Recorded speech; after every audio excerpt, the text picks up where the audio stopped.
በህይወትና በዘመናችን የምንጾመው ጾም ከእንጀራ መከልከላችን በህይወታችን ትልቅ ምዕራፍ ከሌለው ምን ዋጋ አለው ከእንጀራ መከልከል ብቻው? ስለዚህ ወገናችሁን አትጥሉት። የእናንተን እምነት ግዴታ ስላልተቀበለ በእናንተ የፖለቲካ መስመር ግዴታ ስላልሄደ ስለምን ጠመንጃ ታነሳላችሁ? እግዚአብሔር የሚያናግረው፣ እግዚአብሔር የሚመክረው፣ እግዚአብሔር አድርግ የሚለው፣ እግዚአብሔር ስራ የሚለው ለዓለማችን፣ ለምድራችን፣ ለኢትዮጵያ፣ ለሀገራችን ጥፋት እንዳትጠፋ ይሄን አድርግ የሚለው በእውነት በዚህ ሰዓት አንድ ቅዱስ አለ ወይ? በነገራችን ላይ ሀገር እንደ ሀገር ቤተክርስቲያንም እንደ ቤተክርስቲያንም እየቀጠለች ያለችው ኖህን የመሰሉ እኛ የማናያቸው እግዚአብሔር ብቻ የሚያያቸው እኛ የማናነጋግራቸው እግዚአብሔር ብቻ የሚያነጋግራቸው እውነተኛ ቅዱሳን በምድራችን ስላሉ ነው። በእነርሱ ጸሎት ነው ያለ ነው እንጂ እንደኛ ክፋት እንደኛ በደል በዚህ ምድር ላይ መኖር አንችልም ነበር። እንደ ሀገራችን ሁኔታ እንደ ቤተክርስቲያናችን ሁኔታ በዚህ ምድር ላይ መመላለስ መኖር አንችልም ነበር። ግን እግዚአብሔር ዛሬም ኖህን የመሰሉ ቅዱሳን ባታቸውን ዘግተው በየገዳሙና በየባቱ ስላሉ ነው።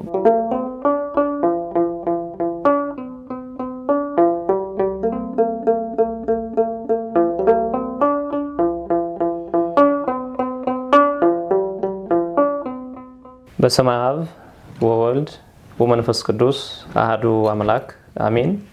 ሰላም ጤና ይስጥልን ውድ የሚዲያችን ተከታታዮች በእያላችሁበት ሰላም እግዚአብሔር ይብዛላችሁ።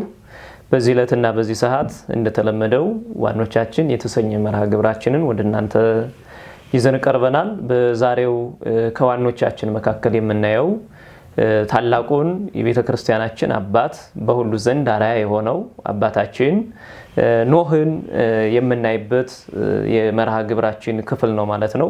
ሚዲያችንን ላይክ፣ ሼር፣ ሰብስክራይብ ማድረጋችሁን እንዳትረሱ ከወዲሁ አደራ ለማለት እንወዳለን። እንግዲህ ኖህን ስናነሳ በዚህ ሰዓት በዚህ ጊዜ ኖህን የሚመስሉ የቤተክርስቲያን መሪዎች፣ ኖህን የሚመስሉ የሀገር መሪዎች፣ ኖህን የሚመስሉ ትውልዶች ያስፈልጋሉና ከዚህ አንፃር ስለዚህ ዋናችንን ኖህን እያየን እኛስ ምን ላይ ነው ያለነው የሚለውን ራሳችንና ህይወታችን እየመረመርን እንድንማማር ነው ዋናው ትልቁ ዓላማችን። ስለዚህ በነገር ሁሉ እግዚአብሔር አምላካችን እንዲመክረን እንዲያስተምረን በጎ ፈቃድ ይሆንልን። እንግዲህ ኖህን ስናነሳ ቀደም ብለን ዋኖቻችን ስናነሳ አዳምን፣ ሔዋንን እና አቤልን አንስተናል፣ እነ ሄኖክን አንስተናል። እንግዲህ ዛሬ ኖህን ስናነሳ አባቱ ላሜህ እንዲህ የሚደንቅ ኃይለ ቃል ተናግሮለታል። በኦሪት ዘፍጥረት ምዕራፍ 5 ከቁጥር 28 ጀምራችሁ ስትመለከቱ ላሜህ 182 ዓመት ኖረ፣ ልጅንም ወለደ። ስሙንም ከስራዬ ከእጄ ድካምና እግዚአብሔር ከረገማት ምድር ይህ ያሳርፈኝ ዘንድ አለው ሲል ኖህ ብሎ ጠራው ይላል ሕያው የሆነው እግዚአብሔር ቃል። ተመልከቱ እንግዲህ የኖህ አባት ገና ልጁ ሲወለድ ላሜህ ማለት ነው። ስሙንም ከስራዬ ነው የሚለው፣ ከስራዬ ያሳርፈኝ ዘንድ። በዚህ ምድር ላይ መውጣት አለ፣ መግባት አለ፣ መድከም አለ፣ መበርታት አለ፣ መነሳት አለ፣ መውደቅ አለ። ስለዚህ ከዚህ ሁሉ ድካም ያሳርፈኝ ዘንድ ከእጄም ድካምና እግዚአብሔር ከረገማት ምድር ይህ ያሳርፈኝ ዘንድ ነው። ማን ብዬ ጠራሁት አለ? ኖህ ብዬ ጠራሁት። በስምከ ይመርሁ ለግብር ይላሉ አባቶቻችን። አንዳንድ ሰው በስሙ የሚኖር ሰው አለ። ዮሐንስ ተብሎ ቅዱስ የሆነ ስራ የሚሰራ፣ ቅድስት ተብላ ቅዱስ የሆነ ስራ የምትሰራ ብዙ ድንቅ የሆኑ ልጆች በምድራችን አሉ። አንዳንዶቹ ደግሞ ያለ ግብራቸው ስማቸውን ተሸክመው ደግሞ ስማቸውና ግብራቸው የተለያየ ሆኖ ብዙ ሰዎች አጽናኝ የሚል ስም ይዘው የሚያሳዝኑ ሰዎች አሉ። ቅዱስ ተብለው የረከሰ ስራ የሚሰሩ ሰዎች አሉ። ታላቅ ተብለው የህፃን ስራ የሚሰሩ ሰዎች አሉ። እና የኖህ አባት ላሜህ ለልጁ ስሙን ሲያወጣ በህይወትና በኑሮው የሚያሳርፈኝ። በምድራችን ብዙ ሰዎች ልጅን ይወልዳሉ፣ ወልደው ግን በሚገባ ማሳደግ ይከብዳቸዋል። ላሜህ ልጁ ኖህ በሚገባ የሚያሳርፈው እግዚአብሔር በረገማት ምድር ውስጥ የተሻለ ሰው ሆኖ እንዲገኝ ልጁን መውለድ ብቻ አይደለም ተመኝቷል። በምድራችን ብዙ ልጆች ይወለዳሉ፣ ብዙ ሰዎች አሉ። ነገር ግን ልጆች ሲወለዱ እግዚአብሔርን እንዲያገለግሉ፣ በእግዚአብሔር ቤት እንዲመላለሱ፣ ለእናንተ እንዲታዘዙ፣ አቤት ወዴት ብለው እናት አባታቸውን እንዲያከብሩ ምን ያክል ጸሎት አድርጋችሁ ምን ያክል እግዚአብሔርን ጠይቃችሁት እንደምትወልዱ ራሳችሁን ጠይቁ። ላሜህ ያደረገው ይሄን ነው። እግዚአብሔር በረገማት ምድር እኔ በምደክምበት ስፍራ ሁሉ እኔን ማሳረፍ የሚችል ልጅ ሰጠኝ ሲል ኖህ ብሎ ገና በብላቴና እድሜው ስሙን አወጣለትና በእንዲህ አይነት መልኩ እግዚአብሔር በረገማት ምድር የእግዚአብሔር ፍጡር የሆነውን አባቱን እናቱን ወገኑን ህዝቡን የሚያሳርፍ እውነተኛ ሰው በምድር ላይ ተወለደ። እርሱንም ኖህ ብሎ አባቱ ጠራው። በዚህ ምድር ላይ ያለን እኛ ሁላችን ለዚህ ምድር እግዚአብሔር ለረገማት እሾህና አሜከላ ያብቅልብሽ ተብላ ለተረገመችው ምድር እኛ እሾህ ነው የሆንባት ወይስ እሾሃን የምንነቅል ነን? እኛ ደጎች ነው የሆንባት ወይስ ክፎች ነው የሆንባት? እኛ አጽናኝ ነው የሆነው ወይስ ደግሞ አሳዳጅና አማራሪ ነው የሆነው? ምድር ስንል በዚህ ምድር ለሚኖሩ ሰዎች ሁሉ ማለት ነው። ስለዚህ ኖህ በእንዲህ አይነት መልኩ ከተወለደ በኋላ በእንዲህ አይነት መልኩ ወደዚህ ምድር ከመጣ በኋላ በእውነት የኖህ ትውልድ እንዲህ ነው። ኖህም በትውልዱ ጻድቅ ፍጹም ሰው ነበረ። ኖህም እግዚአብሔርን ደስ አሰኘው። ኖህም 3 ልጆች ሴምን፣ ካምን፣ ያፌትንም ወለደ። ምድርም በእግዚአብሔር ፊት ተበላሸች፣ ምድርም ግፍን ተመላች። እግዚአብሔርም ምድርን እንደተበላሸች ስጋን የለበሱ ሁሉ በምድር ላይ መንገዳቸውም እንዳበላሹ አየ። እግዚአብሔር አምላክም ኖህን አለው፣ የሰው ሁሉ ጊዜው በፊቴ ደርሷል።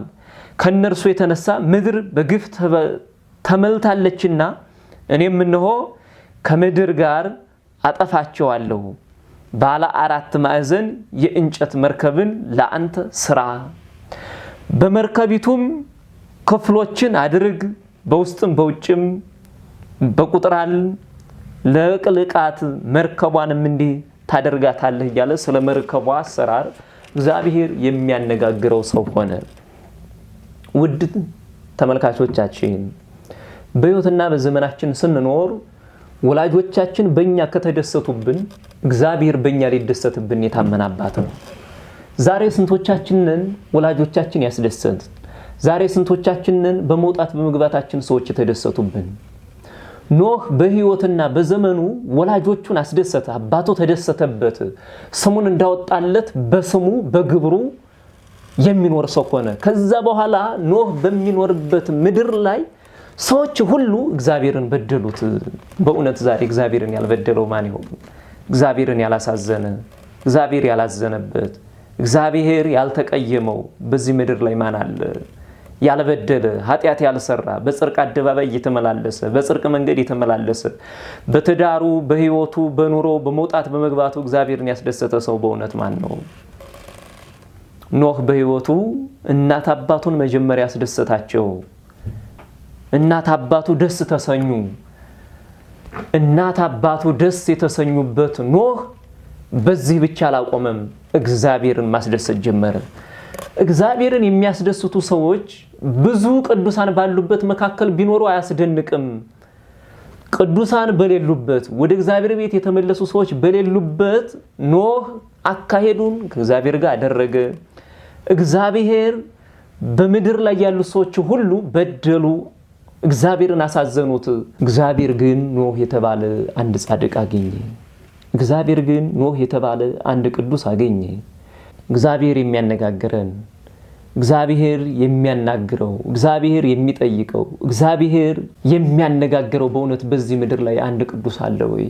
እግዚአብሔር የሚያናግረው፣ እግዚአብሔር የሚመክረው፣ እግዚአብሔር አድርግ የሚለው፣ እግዚአብሔር ስራ የሚለው ለዓለማችን፣ ለምድራችን፣ ለኢትዮጵያ፣ ለሀገራችን ጥፋት እንዳትጠፋ ይሄን አድርግ የሚለው በእውነት በዚህ ሰዓት አንድ ቅዱስ አለ ወይ? በነገራችን ላይ ሀገር እንደ ሀገር፣ ቤተክርስቲያንም እንደ ቤተክርስቲያንም እየቀጠለች ያለችው ኖህን የመሰሉ እኛ የማናያቸው እግዚአብሔር ብቻ የሚያያቸው፣ እኛ የማናነጋግራቸው እግዚአብሔር ብቻ የሚያነጋግራቸው እውነተኛ ቅዱሳን በምድራችን ስላሉ ነው። በእነርሱ ጸሎት ነው ያለ ነው እንጂ እንደኛ ክፋት፣ እንደኛ በደል በዚህ ምድር ላይ መኖር አንችልም ነበር። እንደ ሀገራችን ሁኔታ፣ እንደ ቤተክርስቲያናችን ሁኔታ በዚህ ምድር ላይ መመላለስ መኖር አንችልም ነበር። ግን እግዚአብሔር ዛሬም ኖህን የመሰሉ ቅዱሳን ባታቸውን ዘግተው በየገዳሙና በየባቱ ስላሉ ነው። ስለዚህ እግዚአብሔር ኖህን አገኘው። በአንተ ዘመን ያሉ ሰዎች ሁሉም በድለዋል፣ ላጠፋቸው ነኝ፣ ነገር ግን መርከብ ስራ አለው። ኖህም መርከብ ሰራ። መርከብን መስራት ብቻ አይደለም፣ ኖህ ባካችሁ እግዚአብሔር ይችን ምድር ሊያጠፋት ነው እግዚአብሔርን በድለናልና ባካችሁ ንስሐ እንግባ ብሎ ሲለምናቸው በኖህ ዘመን የነበሩት ሰዎች ከንስሐ ይልቅ 120 ዘመን ከተሰጠን 100ን ዘመን እንጨፍርበት 20ውን ዘመን ንስሐ እንገባበታለን አሉ። ዛሬ በወጣትነት ዘመናችን የምንጨፍር በወጣትነት ዘመናችን ከእግዚአብሔር መንገድ የራቅን በወጣትነት ዘመናችን እግዚአብሔርን የበደልን ወደ እግዚአብሔር ቤት ልንመለስ ይገባል። ዛሬ ብዙ ሰው ወጣትነቱን ዘፍኖበት ወጣትነቱን ጨፍሮበት ወጣትነቱን ከእግዚአብሔር ቤት ርቆበት ወጣትነቱን እንደፈለገ ለስጋው ደንሶበትና ታዞበት መጨረሻ እግሮቹ መራመድ አልችል ብለው ሌላ ሶስተኛ በትር ሲይዝ አይኖቹ ማየት አልችል ብለው ሌላ ምንጽር ሲያስፈልገው መነሳትና መቀመጥ አቅቶት ደግፉኝ ባለበት ሰዓትና ጊዜ ወደ እግዚአብሔር ቤት የሚመለሱ ሰዎች አሉ። በዛ ዘመንም ደግሞ እንመለሳለን ብለው የሚያስቡ ወጣቶች አሉ። እግዚአብሔር ግን እንዲህ አይነት ወጣትነትን አይሻም። በወጣትነት ዘመናችን እግዚአብሔርን ልናመልከው ለእግዚአብሔር ልንገዛ ወደ እግዚአብሔር ቤት ልንመላለስ ይገባል። ስለዚህ ኖህ ወገኖቹን ባካችሁ ወደ እግዚአብሔር እንመለስ ብሎ መከራቸው። ባካችሁ በቤታችሁ ያሉትን ልጆቻችሁን በአካባቢያችሁ ያሉ ወጣቶቻችሁን በአካባቢያችሁ ባጠገባችሁ ያሉ ጎረቤቶቻችሁን ከምንም ጊዜ በላይ ወደ እግዚአብሔር ቤት የምንመለስበት ዘመን ቢኖር ይሄ ዘመን ነው። ወደ እግዚአብሔር ቤት የምንመለስበት ጊዜ ቢኖር ይሄ ጊዜ ነው። ስለዚህ ወደ እግዚአብሔር ቤት እንመለስ፣ ወደ እግዚአብሔር ቤት እንቅረብ፣ ወደ እግዚአብሔር ቤት እንምጣ። ኖህ ይሄን ነው ያላቸው። እባካችሁ ወደ እግዚአብሔር እንመለስ። ኃጢአት የተሰራበት በደል የበደልንበት እግዚአብሔርን ያስቀየምንበት ዘመን ይመቃል። ወደ እግዚአብሔር እንመለስ።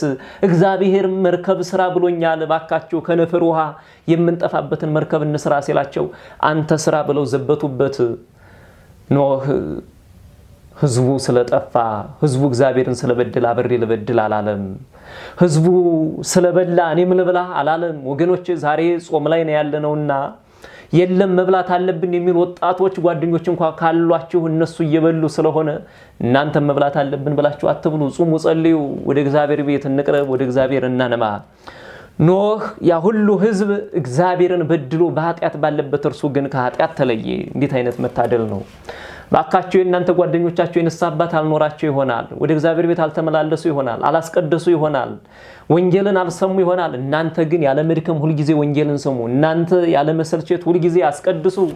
ሁሉ ጊዜ በእግዚአብሔር ቤት ተመላለሱ። እግዚአብሔር ዋጋችን ሊከፍል የታመነ አባት ነውና። ስለዚህ ኖህ ይህን ሲላቸው እነርሱ ግን ጉዳይ አላሉትም፣ ዝም አሉት። ወደ ኃጢአታቸው ወደ በደላቸው ሄዱ። እግዚአብሔር ከኖህ ጋር በእንዲህ ተነጋገረ፣ መርከቧን ሰራ። ያቺ መርከብ ከነፈር ውሃ የሚጠፋባት የሚድንባት ዓለም በነፈር ውሃ ሊጠፋ ኖህ ግን ከነቤተሰቡ የሚድንባት መርከብ ነበረች። ያችን መርከብ በጥንቃቄ ሰራት። ባካችሁ ሀገር የተባለች መርከብን በእጃቸው መዳፍ ያለች ወገኖቻችን ቤተክርስቲያን የተባለች ሰማያዊ ሀገራችን በመዳፋችሁ ያላች የሀገር የቤተክርስቲያን መሪዎች የቤተክርስቲያን አለቆች የቤተክርስቲያን ሊቃነ ጳጳሳት የቤተክርስቲያን ቆሞሳት የቤተክርስቲያን ካህናት የቤተክርስቲያን ሰባኪያን የቤተክርስቲያን መዘምራን ዛሬ ቤተክርስቲያናችን በእኛ እጅ ነች። መርከቧ በእኛ እጅ ነች። ልናጠፋትም ልናድንም የምንችለው ዛሬ እኛ ነን። መርከቧን ኖህ ሰራ፣ በጥንቃቄ አድርጎ አነጻት። በመርከቧ መካከልም ደግሞ መግባት ያለባቸውን አስገባ። እባካችሁ ወጣት ወንድሞቻችን፣ እህቶቻችን፣ ልጆቻችን ወደ መርከቧ በጥንቃቄ እንግባ። በመርከቧ በጥንቃቄ እንኖር። መርከብ የተሰኘች ሀገራችንን በጥንቃቄ ያዛት። እባካችሁ የሀገር መሪዎች፣ እባካችሁ የፖለቲካ መሪዎች፣ እባካችሁ የአካባቢ መሪዎች መርከብ የተሰኘች ሀገራችንን በጥንቃቄ ያዟት።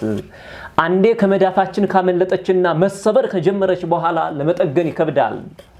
ኖህን የመሰለ የሀገር መሪ ዛሬ ያስፈልጋል። ኖህን የመሰለ ዛሬ የቤተ ክርስቲያን ሊቀ ጳጳስ ያስፈልጋል። ኖህን የመሰለ የሀገር መሪ የሀገር ፖለቲከኛ ያስፈልጋል። ኖህን የመሰለ የቤተ ክርስቲያን መሪ ዛሬ ያስፈልጋል። ኖህን የመሰለ የቤተ ክርስቲያን አስተዳዳሪ ዛሬ ያስፈልጋል። ኖህን የመሰለ ካህን፣ ኖህን የሚመስል የሃይማኖት ሰባኪ ዛሬ ያስፈልጋል። ወደ መርከቧ ግቡ ሲባሉ የሚገቡ ተው ሲባሉ የሚተው የአባቶቻቸውን የኖህን ድምጽ የሚሰሙ የቤተ ክርስቲያን ወጣቶች ዛሬ ያስፈልጋሉ። ማንን ነው እየሰማን ያለ ነው? የሀገር ልጆች ዛሬ ተው ሲባሉ መስማት ያለባቸው የኖህን ድምጽ የሚያወጡ እውነተኛ የሃይማኖት አባቶች እውነተኛ የሀገር መሪዎችን ማድመጥ ያስፈልጋል። በዚች መርከብ ውስጥ ዛሬ ብዙ ማዕበል ተነስቷል። ብዙ መከራዎች ተነስተዋል። ይሄን ማዕበልና ይሄን መከራ በትዕግስት ለማለፍ በተለይ እኒ ሁለት መርከቦቻችንን በሚገባ ልንጠብቃቸው ይገባል። የቤተ ክርስቲያናችን መርከብና የሀገራችን መርከብነት በሚገባ ካልጠበቅን አንዴ መሰበር ከጀመረ ለመጠገን ይከብደናል፣ ለማዳን ይከብደናል። ስለዚህ እኒህን ሁለት መርከቦችን እንጠብቃቸው። ዛሬ በሃይማኖት ተቻችሎ ለመኖር ከብዶናል። አሁን እየሰማ ነው ያለ በመድራችን ያሉ ሰዎች ሰልፍ ይዘው ደክሟቸው ስራ ወጥተው ስራ ገብተው የሚበላ የሚጠጣ አጥተው ለልጆቻቸው የሚበላና የሚጠጣ ፍለጋ ወጥተው ሰልፉ አዳጋ ሆኖባቸው ቆመው ሰልፍ ለመጠበቅ እየተንቀጠቀጡ ባሉት ሰዎች መካከል ታክሲ በፈለገ ሰው መካከል ወንጌልን ሰብካለሁ ማለት ከንቱነት ነው።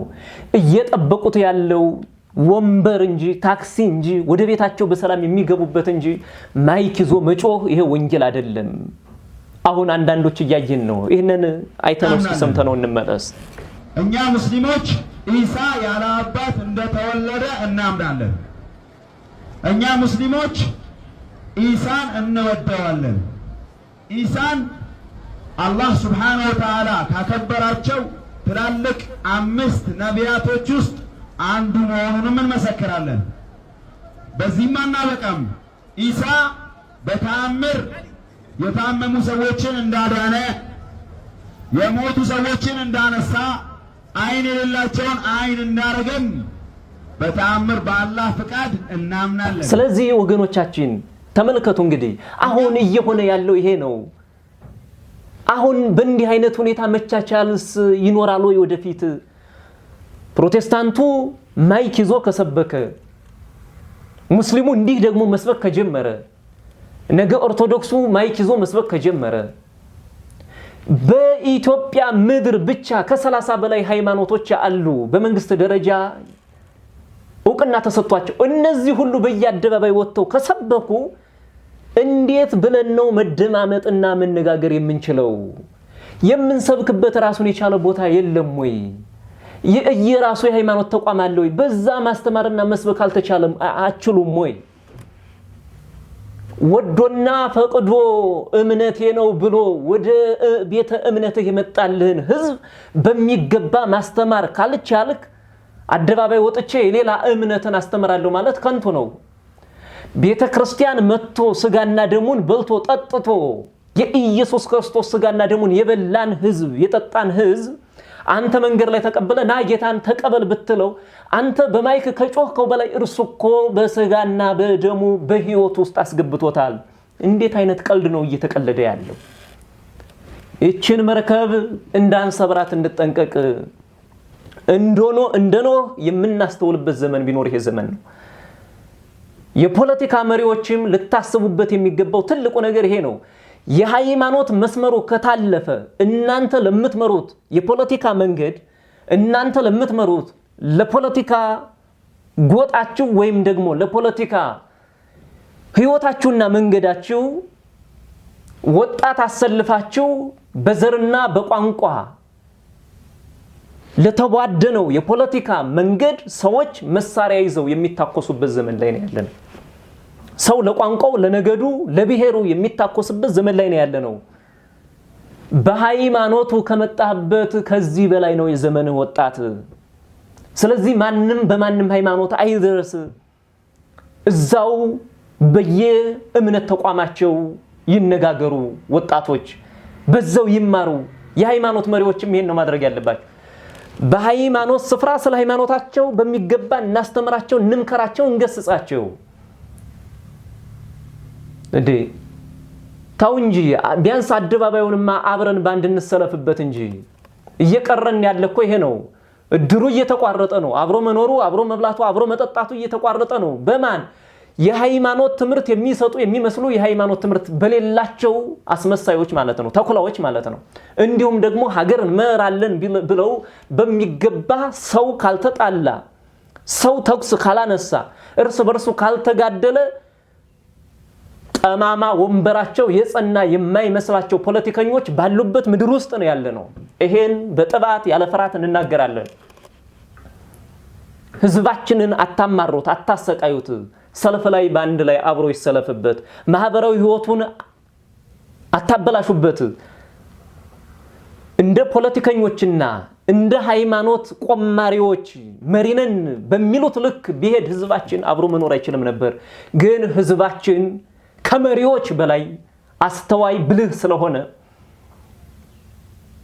ፖለቲከኞቹ እርስ በርሳቸው በአጥንትና በፖለቲካ መንገድ ውስጥ ተከፋፍለው በአንድነትና በፍቅር የኖረውን ህዝብ ለማጣላት ብዙ ሰርተዋል። ህዝባችን ግን እስካሁን አለ። አሁን በፖለቲካው እምቢ ሲላችሁ በሃይማኖት አትምጡበት። በሃይማኖት መንገድ እንከራከራለን የምትሉ የቤተ ክርስቲያንም ሆነ የሌላ ቤተ እምነት ወጣቶችም ደግሞ ከጥላቻ ወጣ ባለ መንገድ ተከራከሩ። በፍቅር መጥቶ የተከራከረን አካል በፍቅር አስረድተህ ሃይማኖቱን ልታስቀይረው ያንተን እምነት ሊከተልልህ ይችላል። በጥላቻና በስድብ ግን እንዴት ነው ያንተን እምነት የሚከተልልህ? ሰው ደክሞት ዳቦ ፈልጎ ሰልፍ ይዞ ታክሲ እየጠበቀ ደክሞት በሰላም ወደ ቤቴ በደረስኩኝ እያለ በዚህ መካከል ሞንታርቦ ስላጮህክበት ጌታን ወይም አላህን ይቀበላል ብለህ ከሆነ ተሳስተሃል። የበለጠ ሃይማኖትህን እያስጠላኸው ነው። ስለዚህ እኒህን ሁለት መርከቦችን ጠብቃቸው። ኖህን የሚመስሉ ወጣቶች ዛሬ ያስፈልጋሉ። ኖህን የመሰሉ የሃይማኖት አባቶች ዛሬ ያስፈልጋሉ። ኖህን የመሰሉ የሀገር መሪዎች ያስፈልጋሉ የምንለው ለዚህ ነው። ለምን? መርከቧን በጥንቃቄ የሚጠብቅ በማዕበሉ መካከል በሞገዱ መካከል መርከቧን በሚገባ መምራት የሚችል እውነተኛ ኖህ ዛሬ በምድራችን ያስፈልጋል። ስለዚህ እውነተኛ ኖህ ሆነን እንገኝ። ሀገርና ቤተክርስቲያን እንድትቀጥል፣ ትውልዱ በሰላም ገብቶ እንዲወጣ፣ ሰው በሰላም ወጥቶ እንዲገባ መርከቦቻችንን እባካችሁ አትንኩብን። የሃይማኖት ተቋማችንን አትንኩ። ሃይማኖታችንን በቃ አትድረሱ። በሃይማኖት ፖለቲካን ለማትረፍ አትሞክሩ። በፖለቲካ ውስጥም ደግሞ ሃይማኖትን ለመንካት አትሞክሩ። ሀገርንም ለማፍረስ አትሞክሩ። በጦርነት በችግር የሚመራ ሀገር የሚመራም የሃይማኖት ተቋም አይኖርም። ስለዚህ እንደ ኖህ አስተውሉ። በማዕበሉ መካከል፣ በክፋቱ መካከል፣ በአድመኝነቱ መካከል፣ በዘረኝነቱ መካከል፣ በመለያየቱ መካከል ኖህን የመሰሉ አባቶች ዛሬ ያስፈልጋሉ። ኖህን የመሰሉ እናቶች ዛሬ ያስፈልጋሉ። ኖህን የመሰሉ ወጣቶች ዛሬ ያስፈልጋሉ። በሃይማኖታችን አትድረሱ። በሃይማኖታቸው አንደርስም።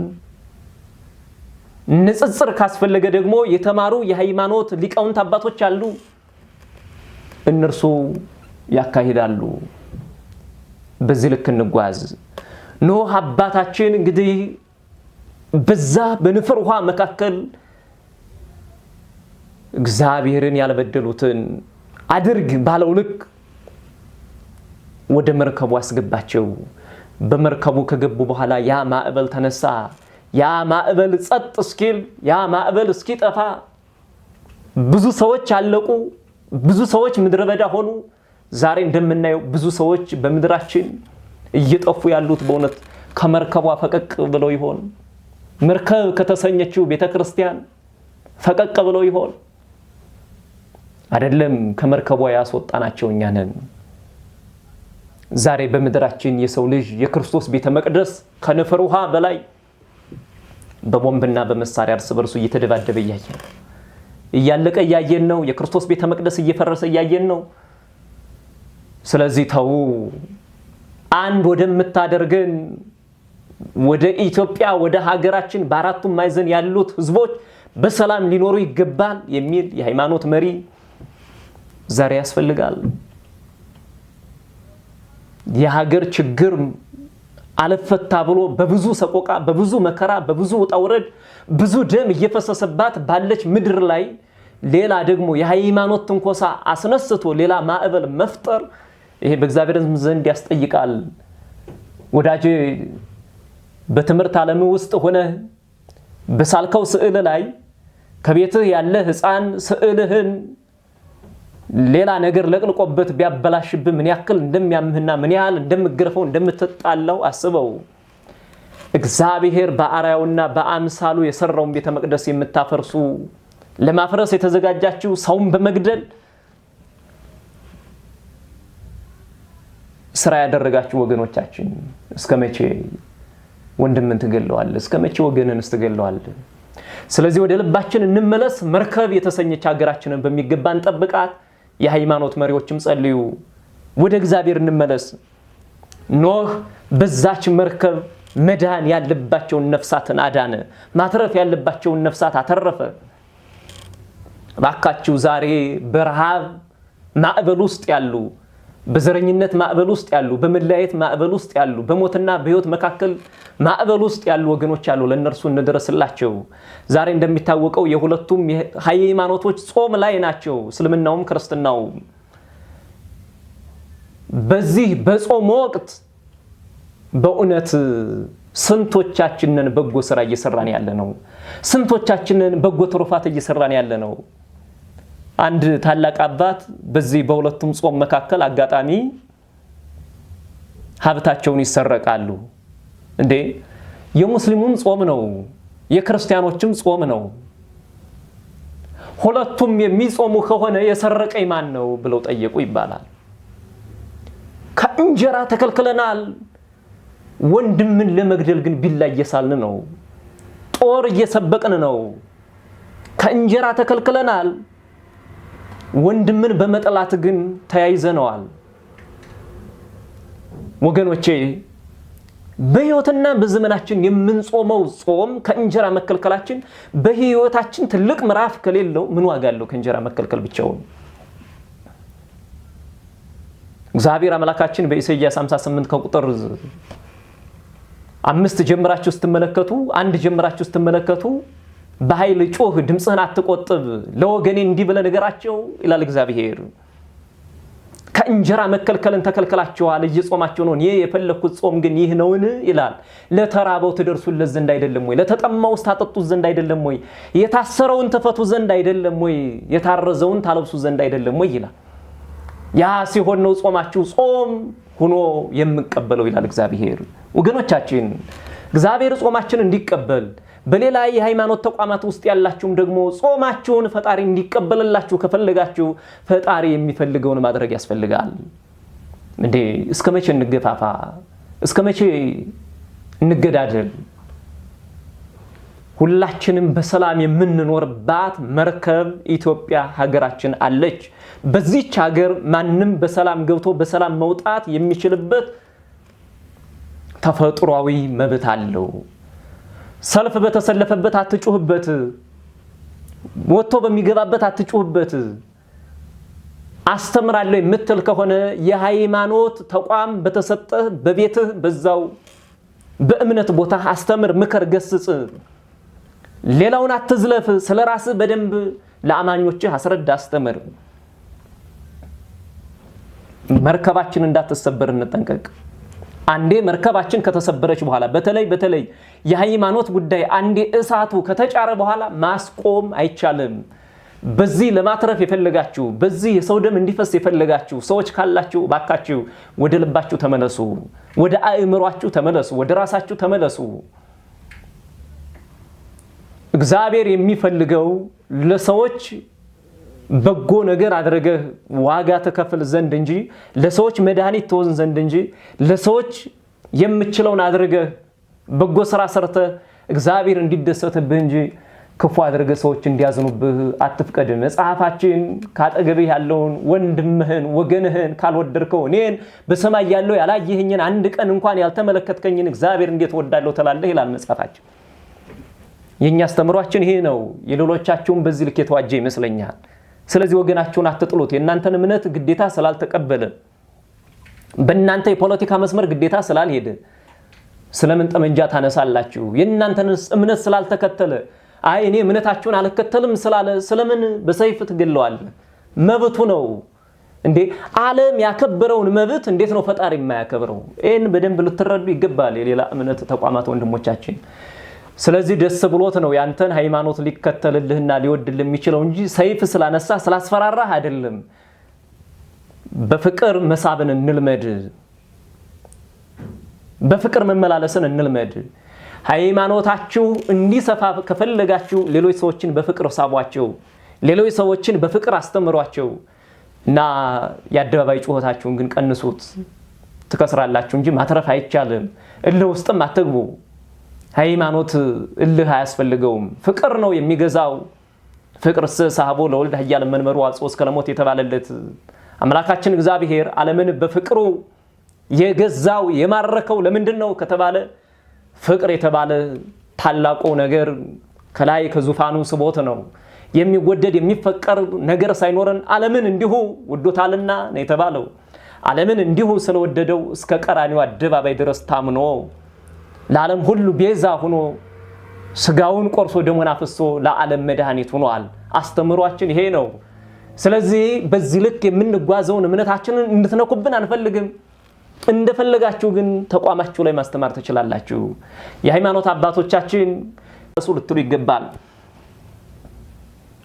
ብዙ ችግር አለብን በውስጣችን፣ ያንን ችግራችን ልንፈታ ይገባል። በየገዳማቱ እየተደረገ ያለው አማኞቻችን እያቆሰለ ነው። የአባቶቻችን ዝም ማለትም ደግሞ ልጆቻችን እየቆሰሉ ነው። ዝም ማለት አያስፈልግም። አይዟችሁ ልጆቻችን በርቱ የሚል አባት እንደነው ዛሬ ያስፈልጋል። በብዙ ቆስለናል። በየገዳማቱ ምናየው ምንሰማው፣ በየአጥቢያው ምናየው ምንሰማው ያሳቅቃል። አማኞቻችን ተስፋ እንዲቆርጡ መሆን የለበትም። አባቶች ከፊት ሆናችሁ እንዲህ አይነት ጉዳዮች ሲነሱ አለን ልትሉ ይገባል። እንደነው ሆናችሁ ልታሳዩን ይገባል።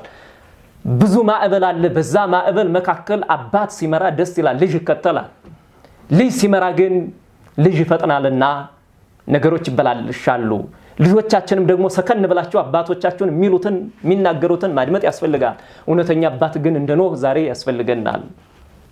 በየገዳማቱ ተሄደው ቤተክርስቲያን የግለሰብ እስክትሆን ድረስ አንድን ገዳም አንድ ግለሰብ እንደፈለገ ያደረገ ልጆቻችን አማኞቻችን በብዙ ያዘኑ ነው። በቤተክርስቲያናችን የማይሸጥ ብዙ ሸቀጦች እየተሸጡ ነው። ይህንን ሲያዩ አማኞቻችን ይሰማቸዋል። ይህ እንዳይሆን እንደ ሌሎች ዘይት የሚሸጥበትና ቅቤ የሚሸጥበት ቦታ እያየን ነው። ይህንን በጊዜና በሰዓቱ ሃይ ማለት ያስፈልጋል። ሳይሰፋ ሳይቃጠል በቅጠል ሃይ ማለት ያስፈልጋል። ቅባ ቅዱስ ቤተክርስቲያን የሚሸጠው ከመቼ ጊዜ ጀምሮ ነው? ዘይት የሚሸጠው ቤተክርስቲያን ከመቼ ጊዜ ጀምሮ ነው? ቅቤ የሚሸጠው ከመቼ ጊዜ ጀምሮ ነው? ገዳም ሂደው አማኞቻችን እምነት ተቀብተው ጸበል ጠጥተው ይመጣሉ እንጂ እንዴት መዳኛ የሆነው መንፈሳዊ ነገር እንዴት ይሸጣል? እንዲህ አይነት ባይድ ነገሮችንስ ደግሞ የሚሸጥ ቤተክርስቲያን ከመቼ ጊዜ ወዲህ ነው? ቤተክርስቲያንስ ደግሞ የምትመራው የቤተክርስቲያን አካል ቅዱስ ሲኖዶስ መመሪያ ሰጥቶ ሀገረ ስብከት የሀገረ ስብከት ሊቀ ጳጳስ ደግሞ እንደየተዋረዱ ዝቅ እያለ የሚጓዝበት እንጂ ግለሰቦች አንድን ቤተክርስቲያን የኔ ብለው እኔ እንደፈለኩ አደርጋለሁ ሊሉ አይገባም። በዚህ ዙሪያም የበለጠ ትኩረት ያስፈልጋል። አማኞቻችን በብዙ ያጉረመረሙ ነው። ጥያቄ ሲያነሱ ጥያቄያቸው ሊመለስ ይገባል። ስለዚህ ውድ ተመልካቾቻችን በሕይወትና በዘመናችን መካከል ሁለት ነገሮችን በዋናነት እንጠብቃቸው። መርከብ የተሰኘች ቤተክርስቲያናችንና ታላቋን መርከብ ሀገራችንን። ሀገር ሲኖር ነው እንዲህ መማርም መስበክም መቁረብም እግዚአብሔርን ማምለክም የሚቻለው። ሀገር ከሌለ መሰባሰብ አይቻልም። ሀገር ከሌለ እግዚአብሔርን ማገልገል አይቻልም። ሀገር ከሌለ ቤተክርስቲያን መስራትም ማሰራትም አይቻልም። ሀገር ከሌለ ስጋና ደም መቀበልም አይቻልም። ስለዚህ ሀገራችንን እንደ ቤተክርስቲያናችን ልንጠብቅ ይገባል። ታው ልንል ይገባል።